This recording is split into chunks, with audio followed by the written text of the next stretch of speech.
जोहार हजारीबाग। आज तीसरी बार इस ज़मीन पे हजारीबाग सीईओ आशुतोष कुमार पहुंचे हैं। मामला है हजारीबाग के पूर्व मंत्री योगेंद्र साहू जी और सीईओ आमने सामने टकराए हैं। मामला ये था कि लोगों का कहना था कि इस ज़मीन पे पूर्व मंत्री योगेंद्र साहू जी कुछ निर्माण कर रहे हैं, जिसको लेकर सीईओ वहां पे देखने के लिए पहुंचे थे।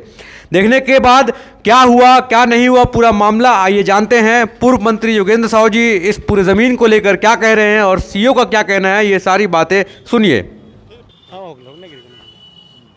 सर, क्या मामला हुआ है? लगातार देख रहे हैं कि तीसरी बार यहाँ पे सीईओ माल का है 50 डिसमिल ज़मीन। इसका जो ऑनर है वो ऑनर के द्वारा भी रेन्यूअल के लिए डाला गया है।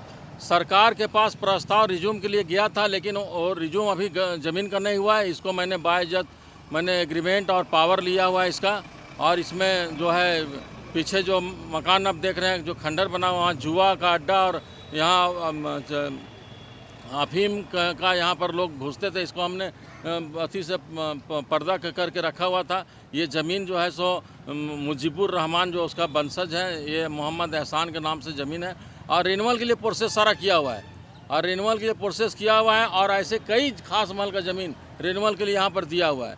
तो रिन्यूअल के लिए डीसी साहब से मैंने परसों दिन मिला। सेक्रेटरी का चिट्ठी भी है यहाँ पर, सेक्रेटरी का चिट्ठी भी यहाँ पर आया हुआ है रिन्यूअल के लिए। इस चिट्ठी में आप लोगों को दिखला रहा हूँ। क्या है चिट्ठी में? चिट्ठी में है कि मतलब रिन्यूअल के लिए और इसको नामांतरण के लिए हमने दिया था चिट्ठी, जो कि उपायुक्त महोदय के पास आया। मैंने परसों दिन उपायुक्त महोदय से मिला था। उपायुक्त महोदय ने कहा है कि मतलब इसको जितना जल्दी हम रेगुलाइज कर रहे हैं। अभी इसका टोटल खास महल का सर्वे करवा रहे हैं। सर्वे के बाद जो है रेगुलाइज करके हमको इसको जो है सो ये करेंगे। तो अभी क्या दिक्कत आ रही है और सीईओ क्या आके रिक्वेस्ट कर रहे हैं? साहब इनलीगल तरीके से अभी रिज्यूम ज़मीन हुआ नहीं है।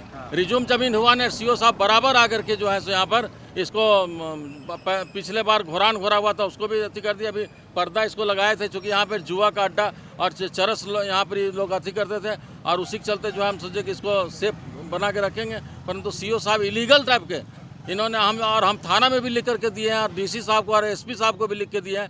डीसी साहब ने कहा है कि हम बहुत जल्दी इसको रेगुलाइज करेंगे और इसको रेन्यूअल करेंगे। तो इसका कोई कहीं दिक्कत नहीं। ये रिज्यूम हुआ ही नहीं ज़मीन।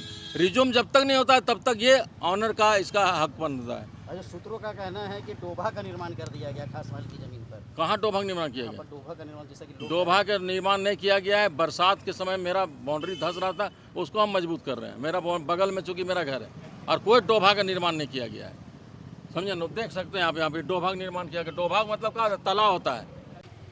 सर, क्या लगातार देख रहे हैं कि तीसरी बार आप यहाँ पे पहुँचे हैं, क्या मामला है और क्यों यहाँ पे? पूर्व मंत्री भी रह चुके हैं। देखिए, ये हम लोग मौजा कैंटोनमेंट में अभी मौजूद हैं। होल्डिंग संख्या 302 का मामला है। कुल रकबा 50 डिसमिल ज़मीन है। ये ज़मीन रिज्यूम होने के लिए उपायुक्त आयुक्त के स्तर से होते हुए अभिलेख सरकार को भेजा जा चुका है। तो ये ज़मीन रिज्यूम ज़मीन है एक तरह से। इन किन प्रकारेण एक एग्रीमेंट दिखा के यहाँ पर ज़बरदस्ती दावा किया जा रहा है और हम लोग सरकारी ज़मीन पर किसी भी तरह का अतिक्रमण होने नहीं देंगे। आपको पता होगा कि हम लोग को विभिन्न योजनाओं के लिए या विभिन्न सरकारी विभागों को ज़मीन हस्तांतरण करने के लिए बार बार सरकार की तरफ से लेटर आता है। तो हम लोगों को ज़मीन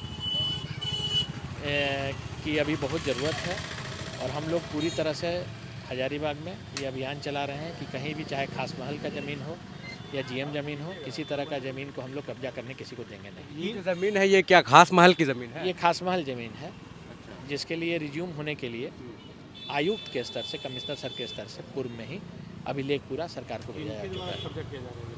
देखिए, ये तो जांच का विषय है, मैं किसी का नाम लेना नहीं चाहूँगा। इसमें पहले ही आपको पता होगा कि इसमें कांड संख्या 489/2023 बड़ा बाज़ार थाना में ऑलरेडी दर्ज है। और पहले भी हम लोगों को सूचना मिला था कि यहाँ पर कुछ अड्डाबाजी होती है, लेकिन इसका खास करके मैंने जांच कराया था। थाना प्रभारी भी मेरे साथ मौजूद हैं। इस तरह का कोई भी वाक़या सामने नहीं आया। पुलिस बार बार यहाँ गश्त कर रही है, पेट्रोलिंग कर रही है।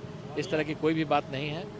हमको अभी सूचना मिला कि यहाँ फिर कंस्ट्रक्शन चल रहा है। आप देख भी पा रहे होंगे कि यहाँ भी कंस्ट्रक्शन किया जा रहा है, उसी को रोकने हम आए थे। तो यहाँ पे हम लोग देख रहे हैं कि पूर्व मंत्री जी अपना आते हैं, एक पेपर दिखाते हैं हम लोगों को और कहते हैं कि ये हम लोग मिले हैं, आयुक्त से भी मिले हैं और सबसे मिले हैं। तो क्या वो क्या है? मेरा बस यही कहना है कि अभी तो हम लोग क्या जांच करेंगे, जब आयुक्त के स्तर से, हमारे कमिश्नर सर के स्तर से ही जब अभिलेख जा चुकी है सरकार को, तो अंचल अधिकारी इस पर क्या जांच करेंगे और क्या टिप्पणी करेंगे। चार बार ये मामला रिपीट किया जा चुका है कि 4 बार आप लोग आते हैं, अतिक्रमण मुक्त कराते हैं, फिर से अवैध कब्जा कर लिया जाता है। यदि फिर से अतिक्रमण किया जाता है तो अब क्या कुछ कार्रवाई होगी? देखिए, या क्या कुछ खास होगा? हम लोग हमेशा नियम के अनुसार और विधि के अनुरूप ही कार्रवाई करेंगे। और 4 बार क्या, अगर हम लोग को 50 बार भी आना पड़ेगा तो हम लोग आएंगे। इससे ज़्यादा मैं कुछ